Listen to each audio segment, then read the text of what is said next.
I have had the most tremendous amount of support from people. I mean, it took me literally years to open up about my own struggles with mental illness. And when I did, I was just expecting everybody just to hate me. I was expecting everybody to say that my gun should be taken away and I should be afraid for talking about it. There's so much noise all the time with the anxiety and OCD. The harder the challenge is, the more it's able to quiet that. It's like a release of energy. It feels good to be pushing myself that hard.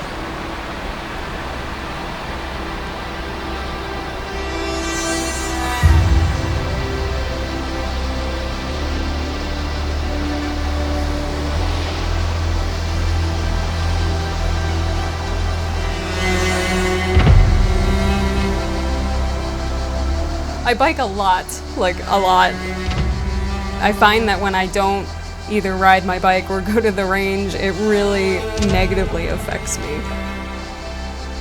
The other thing that I really love is space. I'm into astrophotography, and stargazing in general is a really big hobby of mine. It's something else that my dad and I always did together when I was really young, and still do sometimes.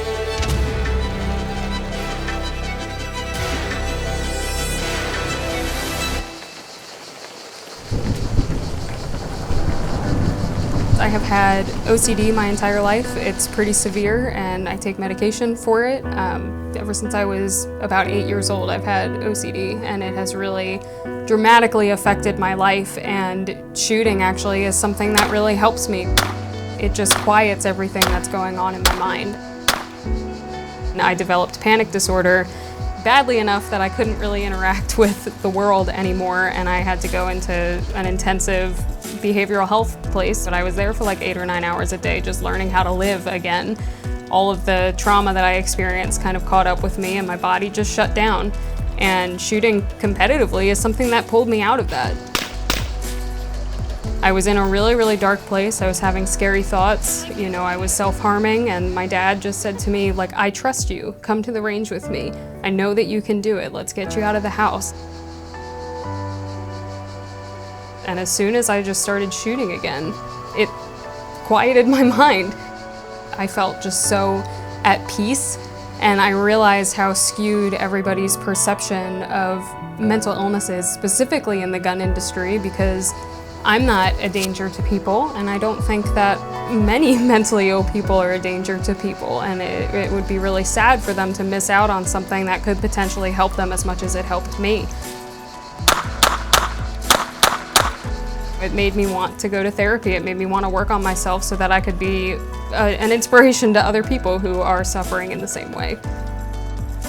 So my dog Felix, he is 2.5. He's a 100-pound shepherd. He's a big boy. He has helped me so much before he even knew what he was doing. One of the things that I struggle with is Tourette's OCD. So I will sometimes like hit my hands together really hard or twitch. I have a coughing compulsion where sometimes I cough so hard I've thrown ribs out before. Felix will actually jump up onto me to sort of snap my brain out of it. When I have panic attacks, he will put his paws over me and start licking my face. He does a lot of stability work for me as well. I take him everywhere with me. He's been to SHOT Show, he's traveled across the country. He is a very good boy. I'm very lucky.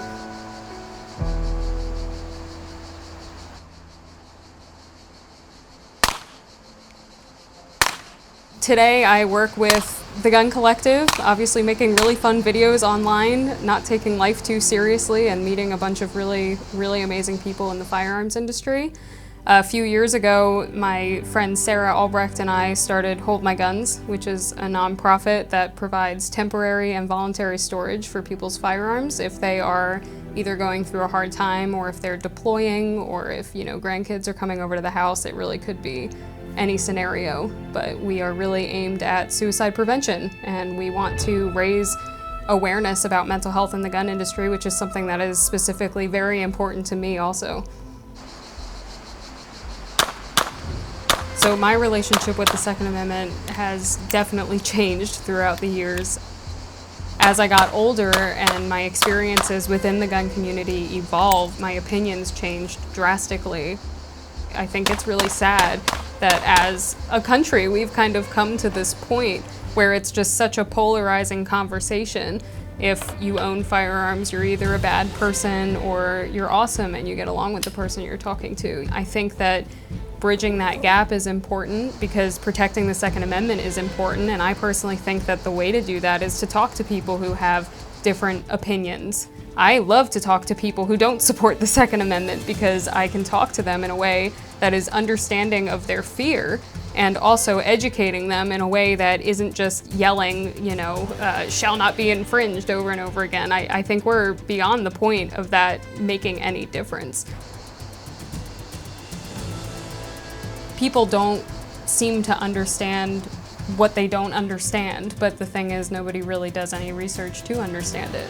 I speak openly about my own struggles online, and I've gotten a range of comments from, threats to end my life, threats to come and take away my firearms, people telling me that I am unfit and spreading this insane message.